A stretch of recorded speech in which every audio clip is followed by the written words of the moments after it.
Bismillahirrahmanirrahim. Alhamdulillahirabbil alamin. Wassalatu wassalamu ala asyrafil anbiya'i wal mursalin sayyidina Muhammadin wa ala alihi wa sahbihi ajma'in.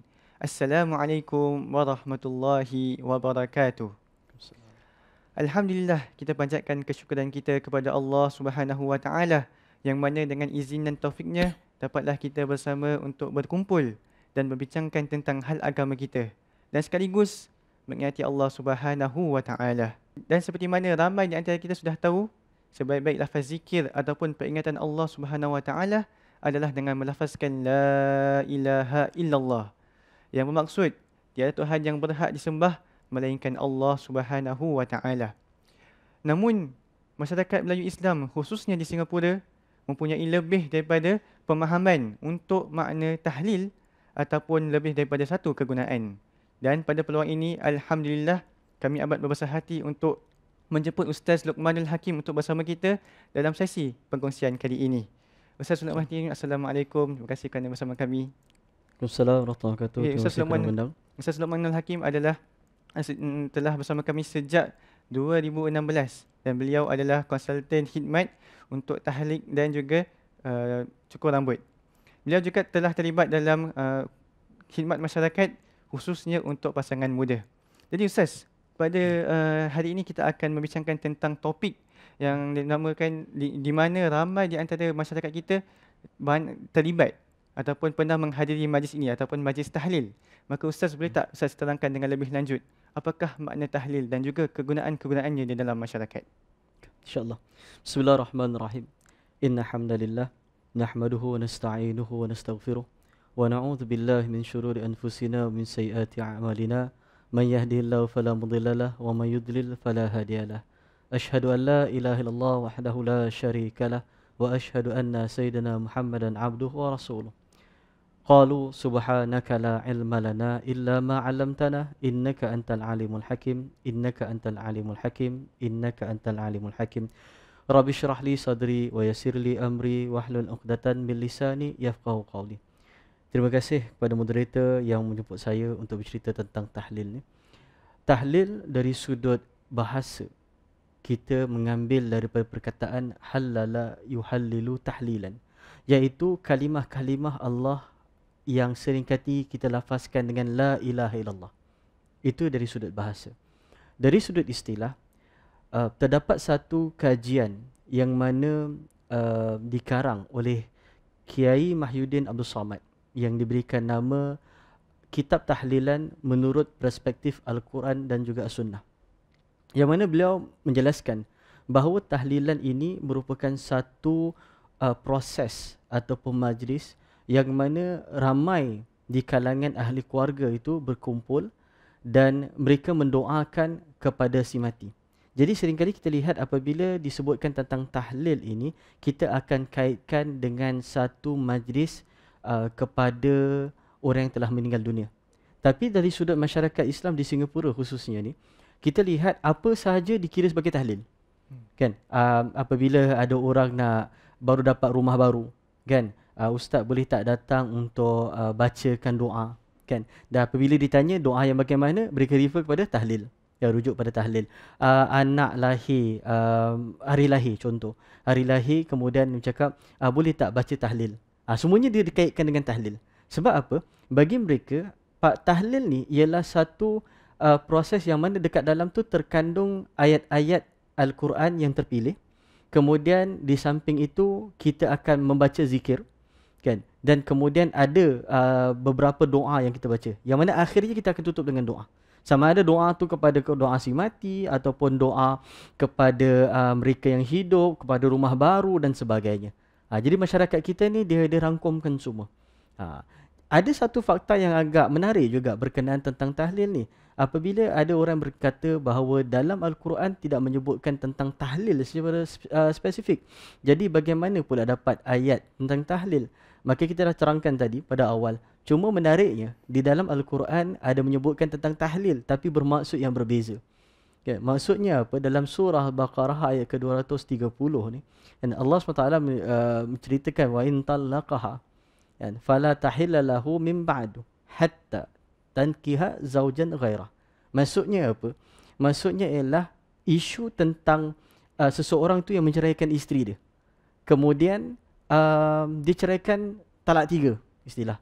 Kemudian dia nak kahwin balik. Tak boleh. Sehingga hatta tankiha zaujan ghaira. Sehinggalah dia isteri tu bernikah dengan orang lain. Tapi perkataan dia ialah fala tahilla lahu. Tahlil juga. Sebab tu dalam erti kata lain, tahlil juga bermaksud pernikahan yang mana kalau bahasa Melayu dia panggil sebagai Cina buta. Kan? Sebab tu dia sebutkan tahlil muhallil. Maksudnya nak menghalalkan proses tu. Jadi kadang-kadang orang confuse dekat situ. Ni tahlil yang mana ni? Tahlil pasal kahwin ke ataupun tahlil yang macam mana? Maka masyarakat kita secara umum sebutkan tahlil, dia tahu bahawa ia merupakan satu majlis yang mana akan membaca surah-surah pilihan. Kan? Dan seringkali menyebutkan bahawa tahlil tu mesti ada bacaan surah Yasin. Ada juga sebenarnya yang minta, ustaz boleh tak baca tahlil tapi tak ada surah Yasin. Maksud orang ni dia akan rujuk kepada maksudnya adalah zikir dengan kalimah la ilaha illallah. Itu di antaranya sebagai awal nak faham apa itu tahlil dan bagaimana tahlil itu begitu sinonim dengan masyarakat. Khususnya lagi dalam keadaan sekarang. Kan ni sekarang dah masuk bulan Rejab, kemudian masuk bulan Syakban.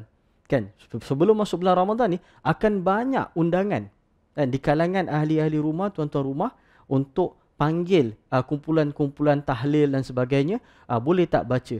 Biasa kita nampak ginilah, bulan Rajab ini orang dah mula, bulan Syakban kalau mereka yang dah buat tahlil, mereka akan pergi ke kubur untuk bersihkan. Dia satu proses. Kalau tak percaya, kan masuknya bulan Syakban, cubalah pergi pusaraman.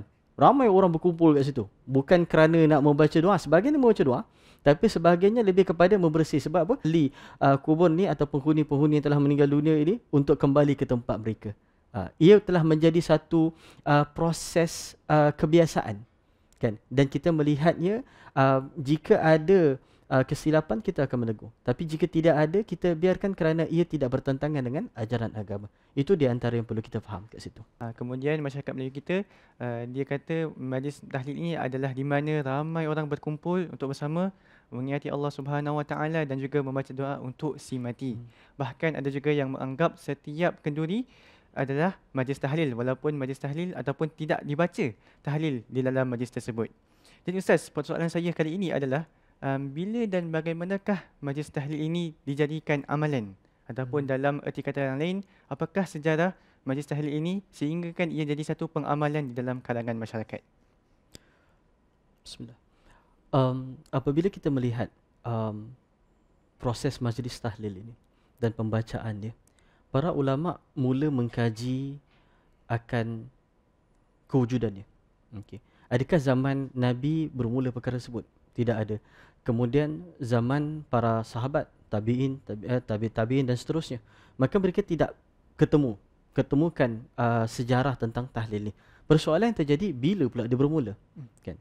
Bila kita melihat balik sejarah, ia bermula 300 tahun yang lalu tu sebenarnya. Dia sekitar tahun ataupun abad ke-11 Hijriah, yang mana di antara pelopornya, kan, sebahagian para ulama mengatakan mereka yang pertama sekali menulis tentang buku tahlil, kitab tahlil ni ialah Syekh Ja'far Al-Barzanji. Yang seringkali kita tahu tentang kitab Barzanji ni kan, orang baca kitab Barzanji di Nusantara ini, maka Syekh Ja'far Al-Barzanji lah penulis kitab ni. Tapi ada ulama yang cuba membetulkan dan mengatakan bahawa bukan beliaulah orang pertama. Sebenarnya ada orang lebih awal lagi, iaitu Syekh Abdullah bin Alwi Al-Haddad. Kan? Syekh Abdullah Alwi bin Haddad ini lebih awal. Kan? Beliau meninggal lebih awal daripada Syekh Ja'far tadi. Kan? Maka oleh yang demikian, mereka mengatakan bahawa sekitar abad ke-11 tadi bermula. Kalau kita tengok abad ke-11 dalam sekitar 1100 Hijrah dan hari ini 1444. Kan? 43-44. Jadi kita lihat 300 tahun lebih. Kan? Proses ini sampai ke Nusantara. Dan kita perlu faham bagaimana pula dia sampai. Kan? Kita kena faham dari sudut sejarah. Sejarah kedatangan Islam di Nusantara ni kebanyakannya datang daripada kawasan selatan Arab atau lebih kita sebutkan sebagai Yaman.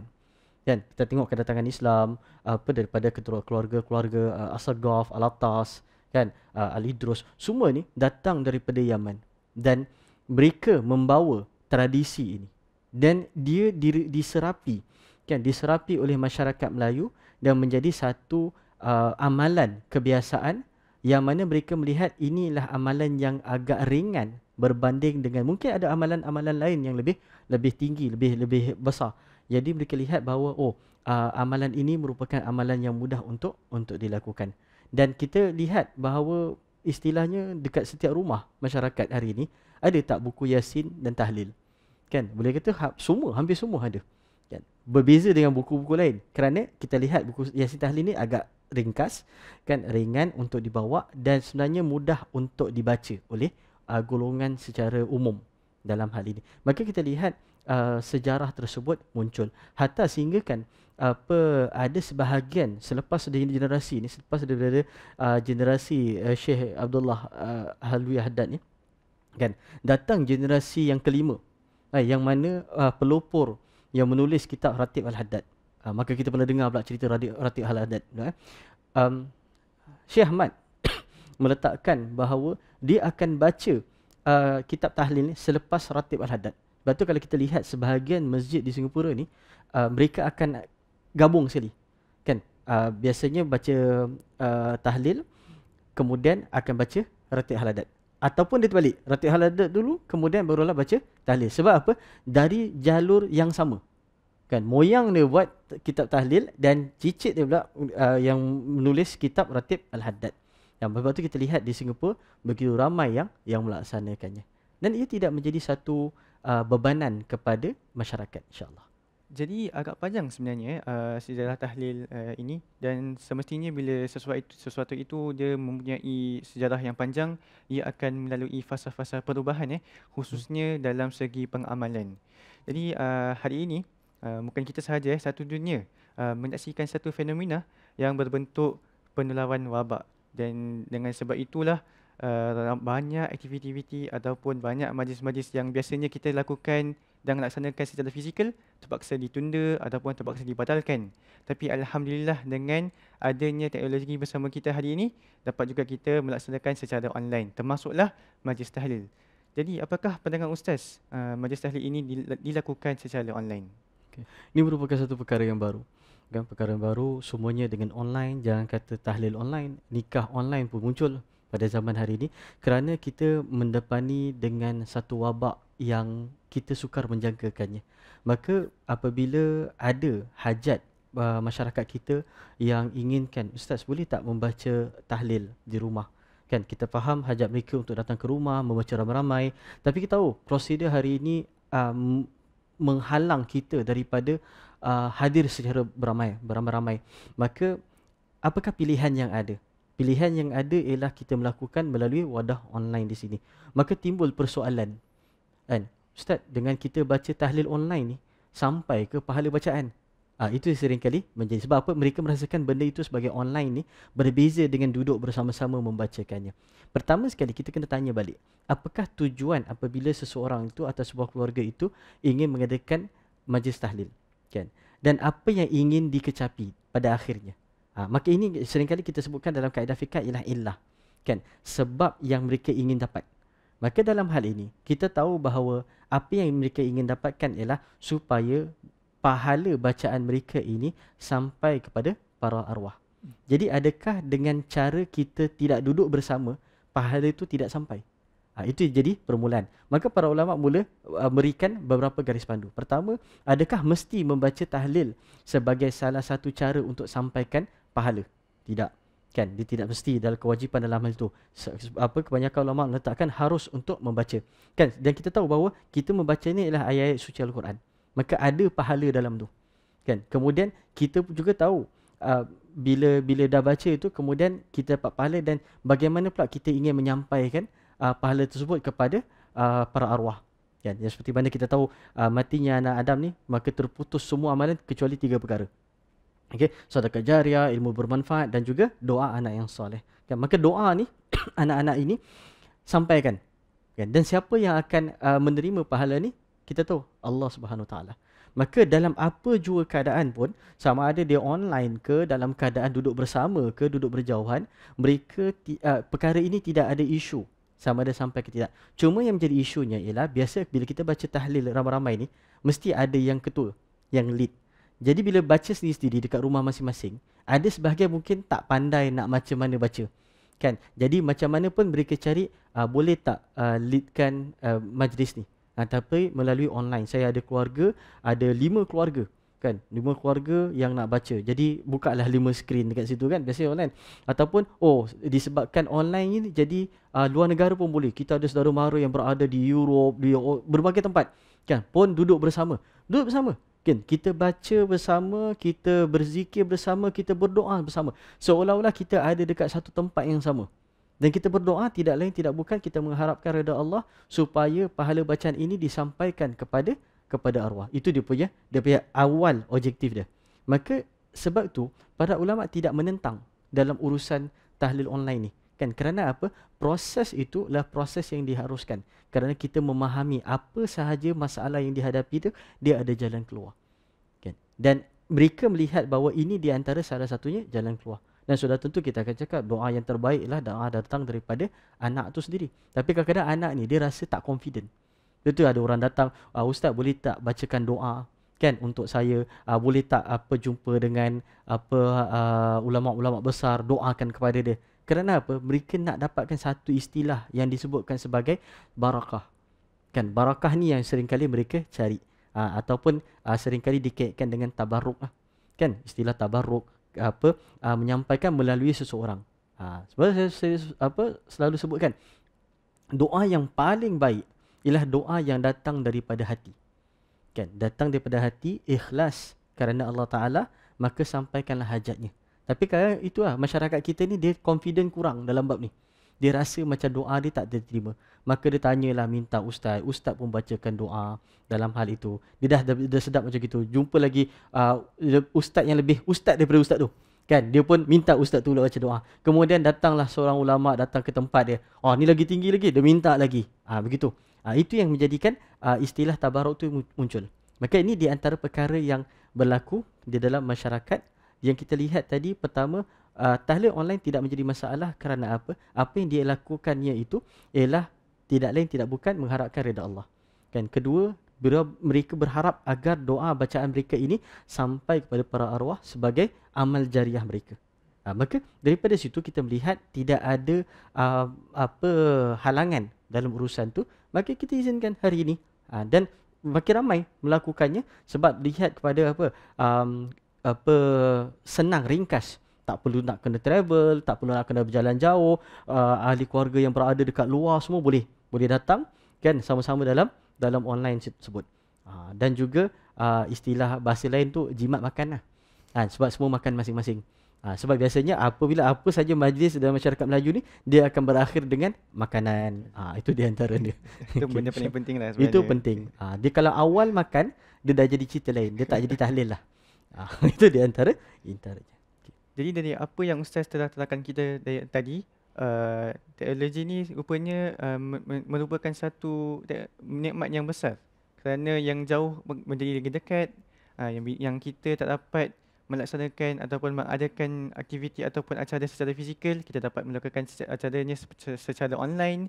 Dan dengan itu kita tak ketinggalan in terms ataupun dalam segi pengamalan agama kita. Okey, alhamdulillah.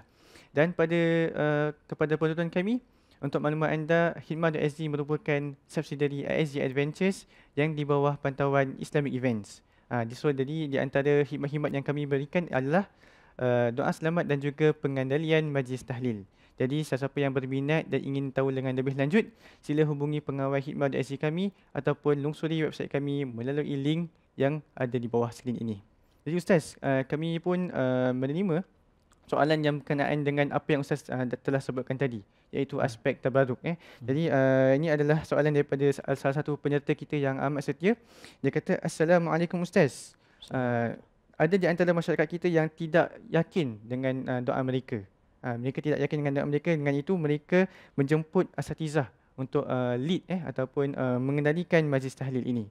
Apakah pandangan Ustaz tentang itu? Adakah ia diterima di dalam agama? Jadi mungkin dia sedang mempersoalkan tentang aspek tabaruk yang Ustaz sebutkan tadi. Jadi Ustaz boleh terangkan dengan lebih lanjut? Bismillah. Jadi apabila kita cakap tentang tabaruk, seringkali kita kaitkan tabaruk ini adalah satu proses orang mencari keberkatan. Dan keberkatan ini ia bukan hanya tertumpu kepada individu yang membacanya.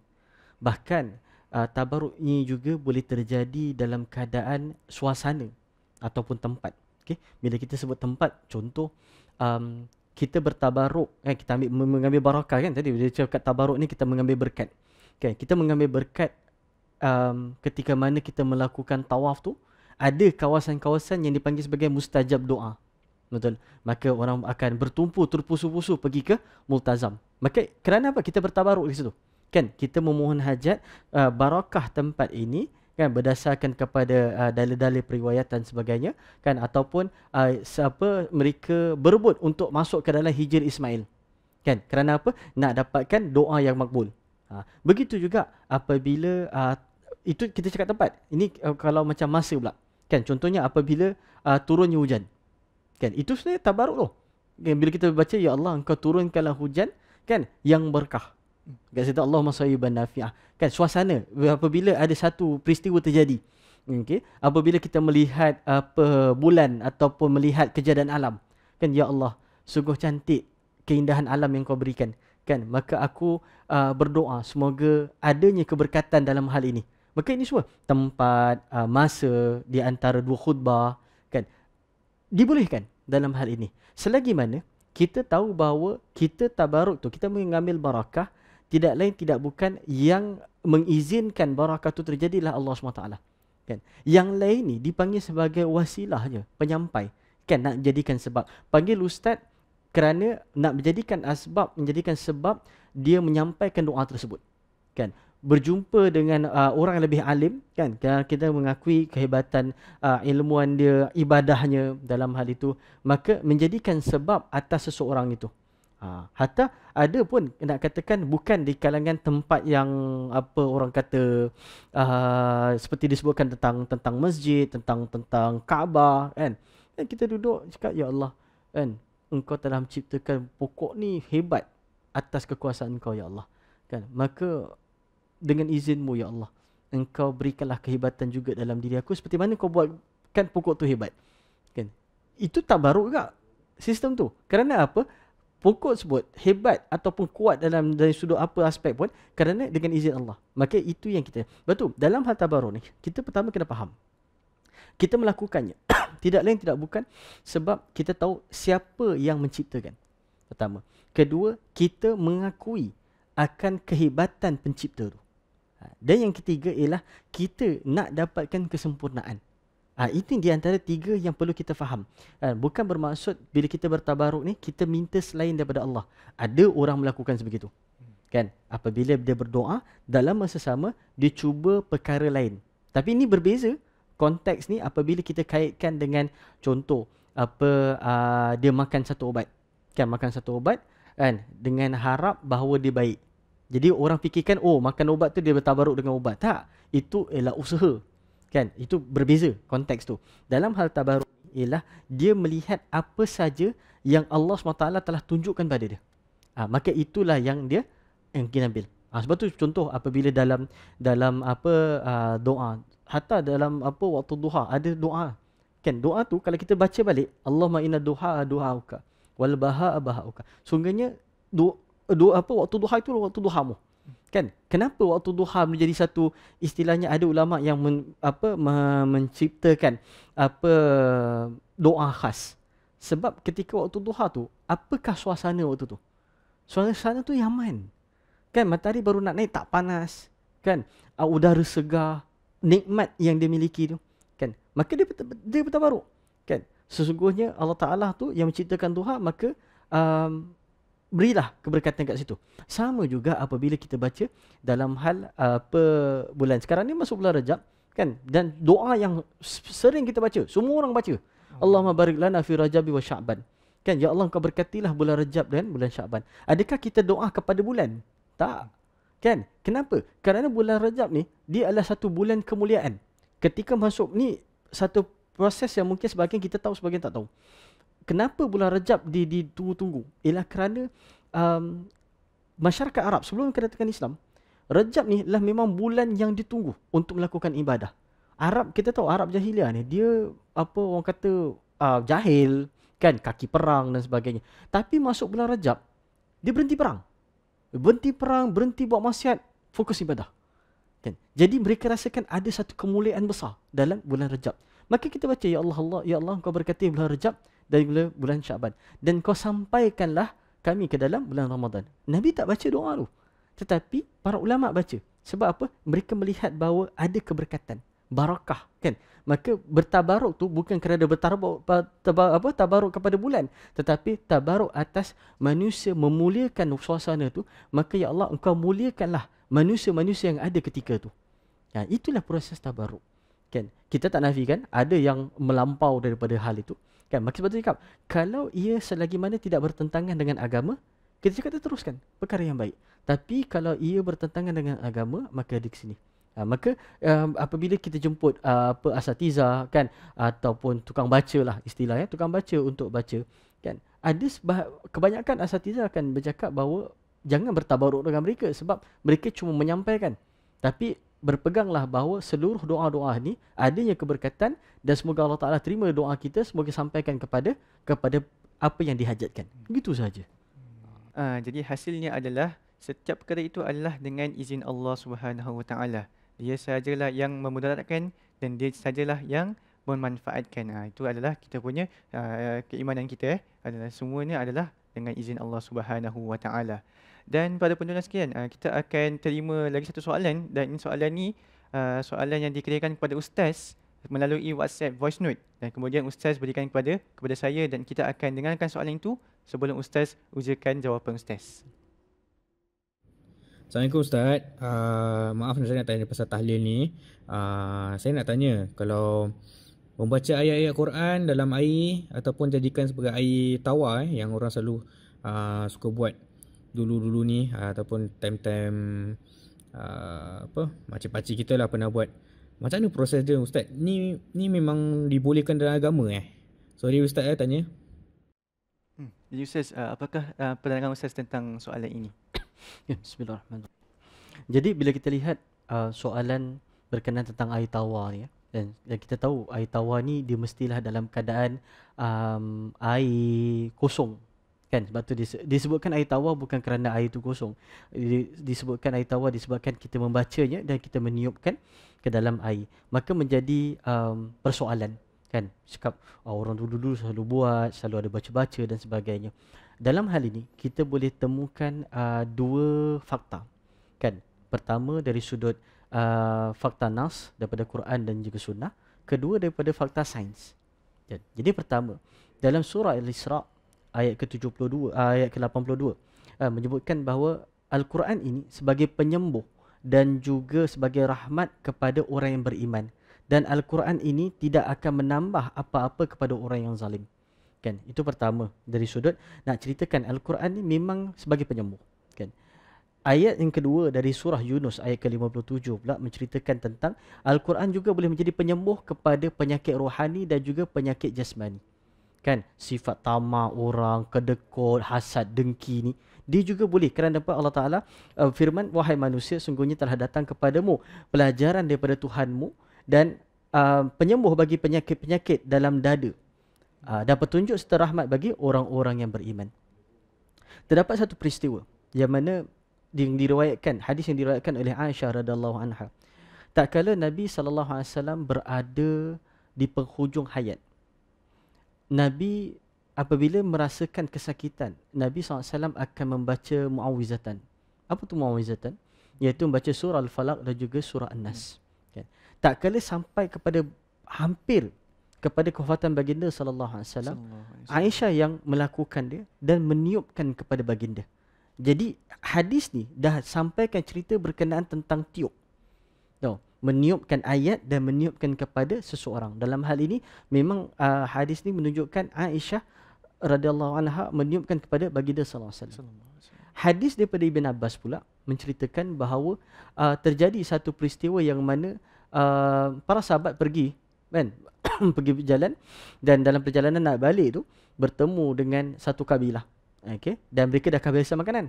Maka mereka pun mintalah bantuan daripada kabilah Badui ini supaya boleh berikan mereka makanan untuk mereka sampaikan perjalanan ke Madinah. Maka mereka tak berikan. Okay. Tapi selepas itu mereka dapat berita tentang ketua mereka, Tok Pegulu lah orang Badui ni, dipatuk ular. Kan? Maka daripada situ ada sahabat yang menjampikan dia. Kan, menjampikan, dan sebagai balasan dapatlah makanan. Kan, daripada situ. Maka apabila para sahabat ni dah selesai urusan tu, balik ke Madinah dan bertemu dengan Rasulullah SAW, kan, kemudian mereka pun bertanyalah, kan, kamu ngambil upah atas Al-Quran. Maka jadilah isu dia, kemudian bertemu dengan Rasulullah, maka dia cakap, wahai Rasulullah, dia ini mengambil upah atas Al-Quran. Setelah mendengar kisah tu, kemudian Rasulullah pun cakap, sesungguhnya upah yang paling berhak kalian ambil adalah upah kerana menjampi, iaitu menggunakan ayat Quran. Maka daripada dua hadis ni, kan, para ulama mengumpulkan dan menceritakan bahawa betul, kita boleh membaca kepada sesuatu, kan? Tapi kedua-dua hadis ni tidak menceritakan bahawa cerita tentang baca dekat air. Hadis ni dua-dua cerita baca kepada orang tersebut. Dan seperti mana kita daripada hadis Ibn Abbas tadi, kan, secara spesifik riwayat menceritakan bahawa dia baca surah Fatihah. Dan kita tahu kita baca surah Fatihah ni dekat dalam tidak lain tidak bukan mengharapkan Allah SWT. Kan?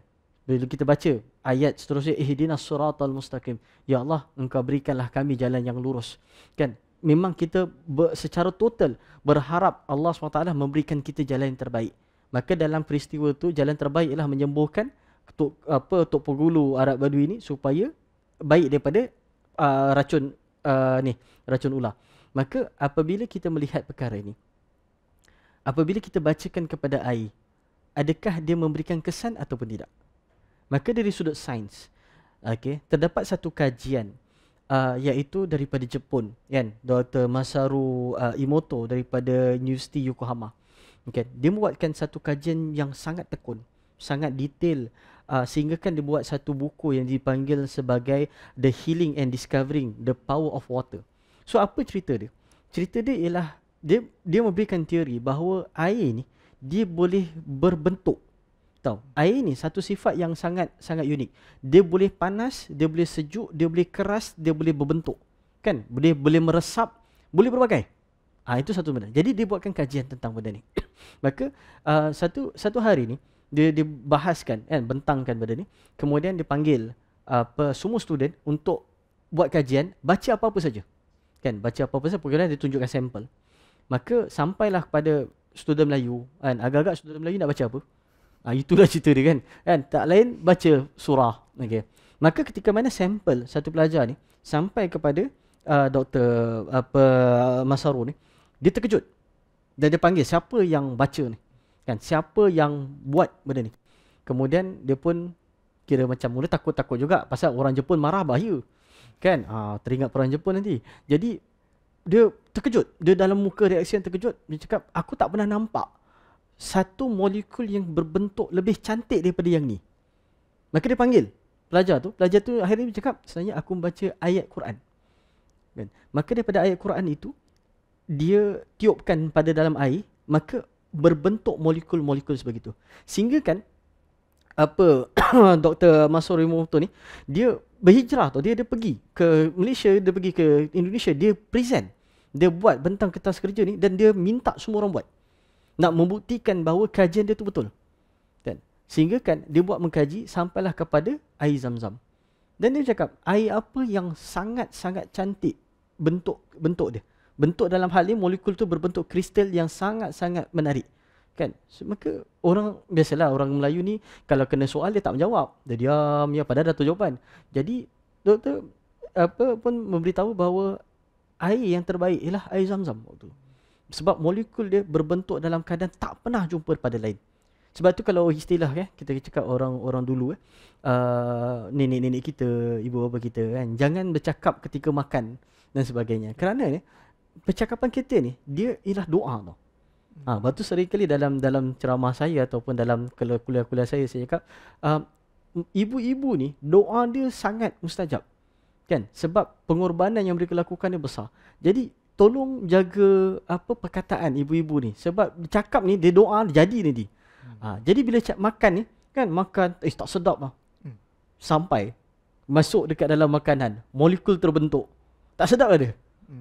Jadi cakap ia merupakan satu perkara yang telah diajar oleh apa para sahabat sebelumnya melakukannya. Cuma kita mungkin tidak tahu sejarah dia, kita tidak tahu kajian dia. Betul juga, agama ni satu perkara yang sangat-sangat menarik. Dia berbentuk rohani, dia berbentuk akademik, kan? Dia berbentuk hujah. Maka apabila apa saja disebutkan, dia mesti ada dua. Dari sudut agama, apa cerita dia tadi? Kan? Dari sudut sains, apa cerita dia tadi? Sehingga kan masuk juga perkara-perkara lain, kan, berkenaan tentang teknik cukur rambut, sama juga. Ada dari sudut agama, dari sudut sains. Maka dekat sini kita faham bahawa apa yang dilakukan oleh masyarakat kita terdahulu ni telah didahului oleh para ulama sebelumnya. Cuma mereka tidak tahu hujah yang mana digunakan atau mungkin dalil yang mana begitu yang dipelajari dalam hal ini. Maka bila dilakukan, maka ia diperbolehkan berdasarkan pada tadi hadis tadi, ayat Quran tadi dan juga hadis tadi dan kajian sains ini. Maka dekat sini kita lihat masyarakat kita begitu kuat dalam hal ini, dan itu datang munculnya istilah air tawar, air sembuh. Cumanya seringkali saya nasihatkan kepada mereka yang melakukan perkara ni, dia suka tanya soalan yang terakhir dia apa tahu? Ustaz, bila air ni dah baca ni, air bacaan ni, nanti bila dah tengah separuh ni, boleh tak isi tambah air? Ini satu perangai orang Melayu, dia malas nak buat. Jadi saya selalu buat analogi apa? Saya cakap gini, air sirap satu botol, kemudian tinggal separuh, letak air kosong. Apa rasa? Tawar. Rasa tawar. Air tawar sungguh cakap. Jadi oleh demikian, setiap kali tanpa stop, kan, tanpa terlepas, apa saja air yang kita minum, kita baca. Jadi habis tu, habis lah. Kemudian nak buat air tawar, buat. Nak baca apa Ustaz? Saya bukan reti baca. Takkan surah Fatihah tak reti baca. Kan? Berapa kali? Sebanyak mungkin. Nak buat 3 kali, nak buat 7 kali. Dengan syarat ketika mana buat air tu, tahu siapa yang penyembuh. Kan? Siapa yang menentukan segalanya. Kan? Siapa yang boleh menerima doa kita. Ini betul tahu. Bulatkan hati kerana Allah SWT.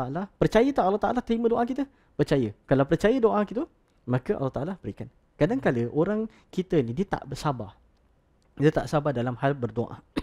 Biasa kita faham bahawa dalam hal berdoa dia ada 3. Dia ada 3. Pertama, apabila seseorang itu berdoa, Allah SWT akan kabulkan secepatnya. Serta-merta lah. Serta-merta dalam hal tu. Kedua, ketika mana kita berdoa, Allah SWT berikan, tapi bukan sekarang, nanti. Kan? Yang ketiga ni biasa orang tak perasan. Biasanya tak perasan ialah apabila kita berdoa dan Allah SWT akan berikan yang lebih baik daripada hal itu. Kan? Nak fahamkan benda ni, kita cakap macam gini. Sebagai ibu bapa, kan, anak minta sesuatu. Kadang-kala dia berikan anak tu on the spot. Kadang-kala dia cakap nanti habis exam. Itu lah, nanti habis exam. Kadang-kala dia rasakan tak, benda ni tak sesuai untuk dia, dia akan cari yang lain. Sedangkan anak tu mati-mati nak yang tu. Maka nak fahamkan konsep doa gitu. Maka dalam hal berdoa ni, Ustaz, adakah doa kita diterima ke tidak, kan, sampai ke tidak? Faham 3 ni. Kalau rasakan tak sampai, berusahalah kepada arah yang bawa kepada sampai. Bermaksud ibadah kita, kan, ilmu-ilmu yang kita pelajari. Ini di antara perkara yang perlu didalami untuk mendalami masyarakat kita, memberikan pemahaman bahawa setiap perkara yang berlaku dalam agama ni, dia mesti ada ilmu.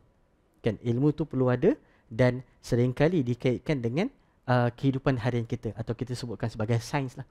Maka macam tadilah tentang air tawar tu kita nampak ada 2 dalil. Kan, dari sudut dalil Al-Quran yang mana orang Islam berpegang padanya, kan, tetapi Allah Ta'ala juga memberikan dalil dari sudut akal manusia secara umum, iaitu sains. Maka kalau diberikan jawapan dia boleh atau tidak? Boleh dalam itu. Okay. Wallahu a'lam. Jadi satu perkara yang kita boleh terapkan dalam hidup kita adalah dengan berhusnuzon. Kita bersangka baik dengan Allah Subhanahu Wa Taala.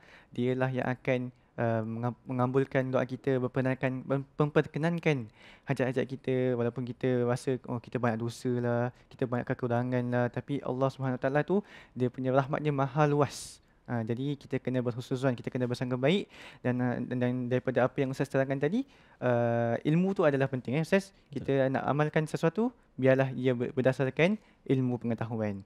Jadi sebelum kami mengakhiri, kami ingin promote ataupun kepada penonton sekalian bahawa kami Khidmat.SG adalah subsidiary bagi ISG Adventures yang di bawah pantauan Islamic Events. Jadi antara khidmat-khidmat kami adalah dengan memberikan doa selamat dan pengendalian majlis tahlil. Jadi siapa yang berminat dan ingin tahu dengan lebih lanjut, silalah hubungi pengawal khidmat.sg kami ataupun lungsuri website kami melalui link yang ada di bawah.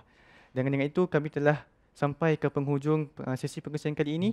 Kami nak ucapkan terima kasih kepada Ustaz Luqmanul Hakim kerana sudi meluangkan masa kepada kami dan juga memberikan perkongsian yang agak padat dan juga sangat informatif lagi-lagi tentang tahlil. Mungkin tahlil ini seringkali kita dengar, seringkali kita menghadiri majlis tahlil, tetapi mungkin ada perkara-perkara baru yang kita dapat belajar daripada perkongsian hari ini. Terima kasih Ustaz. Sama-sama. Dan juga saya ingin mengucapkan terima kasih kepada setiap penonton di luar sana kerana setia nak mendengarkan sesi kami ini.